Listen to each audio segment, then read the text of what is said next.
ಪ್ರತೀಕಾರದ ಕಿಚ್ಚಿನಲ್ಲಿ ಭಾರತ ರೊಚ್ಚಿಗೆದ್ದಿದೆ.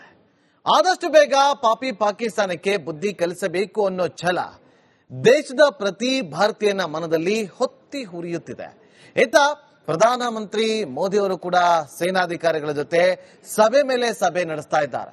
ಆ ಮೂಲಕ ಕುತಂತ್ರಿ ಪಾಕ್ ತೊಡೆಯನ್ನ ಮುರಿಯೋದಕ್ಕೆ ಹಲವು ಆಯಾಮಗಳಲ್ಲಿ ಸಿದ್ಧತೆಯನ್ನು ನಡೆಸಿಕೊಳ್ತಿದ್ದಾರೆ. ಈ ಮಧ್ಯೆ ನಮೋ ಯುದ್ಧಾಸ್ತ್ರಕ್ಕೆ ಹೆದರಿ ನಡುಗಿರುವ ಪಾಕಿಸ್ತಾನ ಸದ್ಯ ಬಿಲ ಸೇರಿಕೊಂಡಿದೆ. ಹಾಗಾದ್ರೆ ಶುರುವಾಗೇ ಬಿಡುತ್ತಾ ಭಾರತ ಪಾಕ್ ಯುದ್ಧ? ಇದೇ ಈ ಹೊತ್ತಿನ ವಿಶೇಷ. ಯುದ್ಧ ಫಿಕ್ಸ್. ನಾನು ನಾಗೇಂದ್ರ ಬಾಬು.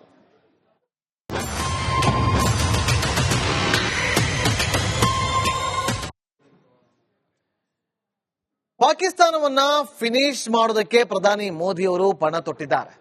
ಹೀಗಾಗಿ ಕ್ಷಿಪ್ರ ಬೆಳವಣಿಗೆ ಹಿನ್ನೆಲೆ ಪಾಕಿಸ್ತಾನದ ವಿರುದ್ಧ ಭಾರತ ಪ್ರತೀಕಾರದ ಸಮರ ಸಾರಿದೆ. ಇವತ್ತು ಬೆಳಗ್ಗೆಯಿಂದಲೇ ಹೈ ವೋಲ್ಟೇಜ್ ಸಭೆ ನಡೆಸಿ ಮೂರೂ ಸೇನಾಪಡೆಗಳಿಗೆ ಫ್ರೀ ಹ್ಯಾಂಡ್ ಅನ್ನ ಕೊಟ್ಟು ಪಾಕ್ ಸರ್ವನಾಶಕ್ಕೆ ಮುಹೂರ್ತವನ್ನ ನೀಡಿದ್ದಾರೆ. ಹೀಗಾಗಿ ಪಾಕಿಸ್ತಾನಕ್ಕೆ ಗ್ರಹಚಾರ ಕೆಟ್ಟಿರೋದು ಕನ್ಫರ್ಮ್ ಆಗಿದೆ.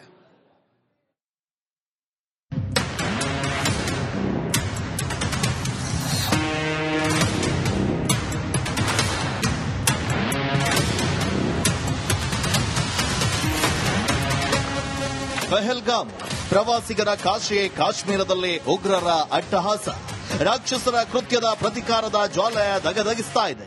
ಇದೇ ಬೆನ್ನಲ್ಲೇ ಪ್ರಧಾನಿ ಮೋದಿ ಹೈ ವೋಲ್ಟೇಜ್ ಸಭೆಯನ್ನ ನಡೆಸಿದ್ದಾರೆ.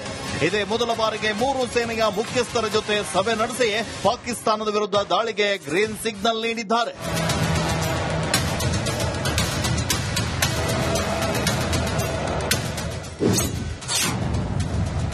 ಪ್ರತೀಕಾರದ ಸಮರ, ಮೋದಿ ಹೈ ವೋಲ್ಟೇಜ್ ಸಭೆ, ಸೇನೆಗೆ ಫ್ರೀ ಹ್ಯಾಂಡ್, ಪಾಕ್ ಸರ್ವನಾಶ ಫಿಕ್ಸ್.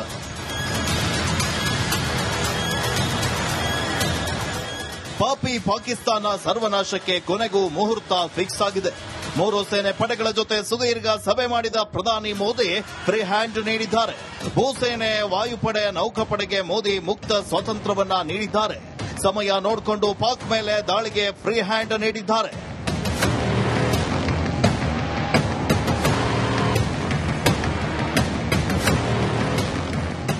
ಅಷ್ಟೇ ಅಲ್ಲ, ಇದೇ ಮೊದಲ ಬಾರಿಗೆ ಮೋದಿ ಮೂರು ಸೇನಾಪಡೆ ಮುಖ್ಯಸ್ಥರ ಜೊತೆ ಸಭೆಯನ್ನ ನಡೆಸಿರೋದು ಕುತೂಹಲ ಮೂಡಿಸಿದೆ.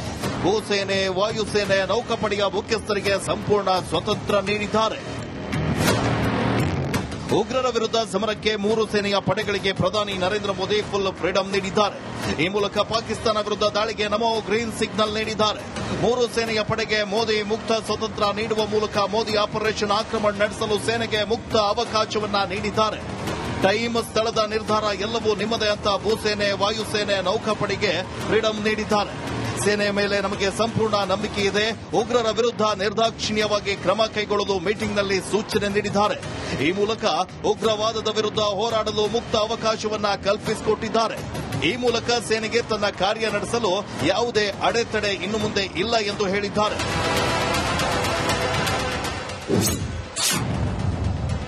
ಮೋದಿ ಭೇಟಿಯಾದ ಅಮಿತ್ ಶಾ, ಮೋಹನ್ ಭಾಗವತ್. ಪ್ರಧಾನಿ ಮೋದಿ ಹೈ ವೋಲ್ಟೇಜ್ ಸಭೆ ಬೆನ್ನಲ್ಲೇ ಅಮಿತ್ ಶಾ ಹಾಗೆ ಮೋಹನ್ ಭಾಗವತ್ ಭೇಟಿ ನೀಡಿರುವುದು ಕುತೂಹಲವನ್ನ ಮೂಡಿಸಿದೆ. ಮುಂದಿನ ವಿದ್ಯಮಾನದ ಬಗ್ಗೆ ಅಮಿತ್ ಶಾ ಹಾಗೆ ಮೋಹನ್ ಭಾಗವತ್ ಚರ್ಚೆಯನ್ನ ನಡೆಸಿದ್ದಾರೆ. ಒಟ್ಟಾರೆ ಸಮರಕ್ಕೆ ಮೋದಿ ಕಾಳೆಯನ್ನ ಮುಳುಗಿಸಿದ್ದಾರೆ. ಇಂದು ಮುಂದಿನ ಹಂತದಲ್ಲಿ ಯಾವ ತಿರುವನ್ನ ಪಡೆದುಕೊಳ್ಳುತ್ತೋ ಕಾದು ನೋಡಬೇಕಿದೆ. Bureau report, republic Kannada.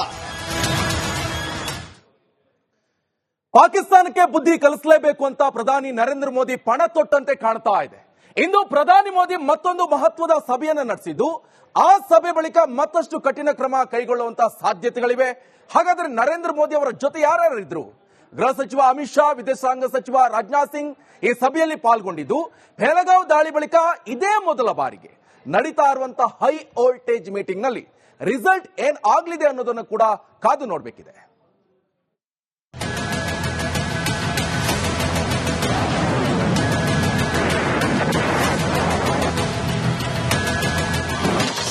ತೆರಳಿದ ಮೋದಿ, ಪಾಕಿಸ್ತಾನ ಸರ್ವನಾಶ ಫಿಕ್ಸ್.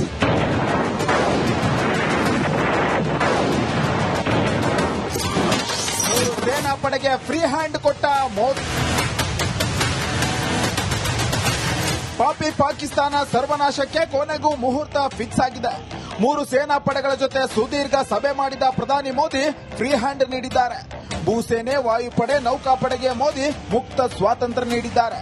ಸಮಯ ನೋಡಿಕೊಂಡು ಪಾಕ್ ಮೇಲೆ ದಾಳಿಗೆ ಫ್ರೀ ಹ್ಯಾಂಡ್ ನೀಡಿದ್ದಾರೆ. ರಕ್ಷಣಾ ಸಚಿವ ರಾಜನಾಥ್ ಸಿಂಗ್, ರಾಷ್ಟ್ರೀಯ ಭದ್ರತಾ ಸಲಹೆಗಾರ ಅಜಿತ್ ದೋವಲ್ ಸೇರಿದಂತೆ 3 ಸೇನೆಗಳ ಮುಖ್ಯಸ್ಥರ ಜೊತೆ ಮೋದಿ ಮಹತ್ವದ ಚರ್ಚೆ ನಡೆಸಿದ ಬಳಿಕ ಸೇನಾ ಪಡೆಗಳಿಗೆ ಸಂಪೂರ್ಣ ಸ್ವಾತಂತ್ರ್ಯ ನೀಡಿದ್ದಾರೆ.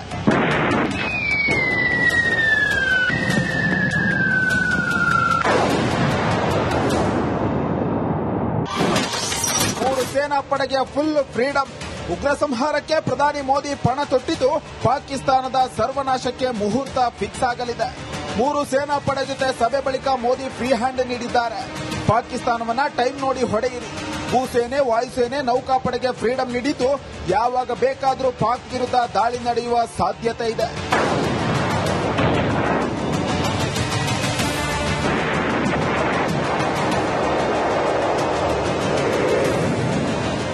ಪ್ರಧಾನಿ ಮೋದಿ ನಿವಾಸದಲ್ಲಿ ಸಭೆ ಮೇಲೆ ಸಭೆ ನಡೆಯುತ್ತಿದೆ. 3 ಸೇನಾ ಪಡೆಗಳಿಗೆ ಫ್ರೀ ಹ್ಯಾಂಡ್ ಕೊಟ್ಟ ಬಳಿಕ ಗೃಹ ಸಚಿವ ಅಮಿತ್ ಶಾ ಜೊತೆ ಮೋದಿ ಸಭೆ ನಡೆಸಿದ್ದಾರೆ. ಸಂಸದೀಯ ಸಭೆ ನಡೆಯಲಿದ್ದು ಅಕ್ಷಯ ತೃತೀಯ ದಿನದಂದೇ ದೀಪಾವಳಿ ಫಿಕ್ಸ್ ಆಗುವ ಸಾಧ್ಯತೆ ಇದೆ. ಇನ್ನು ಭಾರತದ ಅಬ್ಬರಕ್ಕೆ ಪಾಕಿಸ್ತಾನ ಧೂಳಿಪಟವಾಗಲಿದೆ.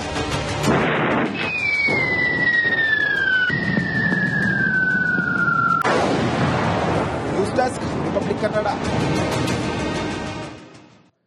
ಇನ್ನು ಇದೇ ಪಾಪಿ ಪಾಕಿಸ್ತಾನ ಪಹಲಗಾಂವ್ ಉಗ್ರ ದಾಳಿ ಬಳಿಕ ಗಡಿಯಲ್ಲಿ ಪದೇ ಪದೇ ಕಿರಿಕನ್ನ ಮಾಡ್ತಾ ಇದೆ. 9 ದಿನಗಳಿಂದ ಸತತ 9 ದಿನಗಳಿಂದ 6ನೇ ಬಾರಿಗೆ ಕದನ ವಿರಾಮವನ್ನು ಉಲ್ಲಂಘಿಸಿರುವಂತ ಈ ಪಾಖಂಡಿ ಪಾಕಿಸ್ತಾನ ಭಾರತದ ಮೇಲೆ ಕಾಲ್ ಕೆರೆದು ಜಗಳಕ್ಕೆ ಬರ್ತಾ ಇದೆ. ಎಲ್ಒಸಿಯ 34 ಸ್ಥಳಗಳಲ್ಲಿ ಬೇಕಾಬಿಟ್ಟಿಯಾಗಿ ಫೈರಿಂಗ್ ಮಾಡ್ತಿರುವಂತ ಇದೇ ಪಾಕ್ ಸೇನೆ ಯುದ್ಧದ ರೀತಿ ರಿವಾಜ್ಗಳಿಗೆ ನಯಾ ಪೈಸೆ ಕಿಮ್ಮಕ್ಕನ್ನ ಕೊಡ್ತಾ ಇಲ್ಲ. ಹೀಗಾಗಿ ಭಾರತದ ಮುಂದೆ ಯಾವ ರೀತಿ ಕ್ರಮ ಕೈಗೊಳ್ಳುತ್ತೆ, ಅದರ ಬಗ್ಗೆ ಒಂದು ಇಂಟ್ರೆಸ್ಟಿಂಗ್ ವರದಿ ಇದೆ, ಬನ್ನಿ ನೋಡೋಣ.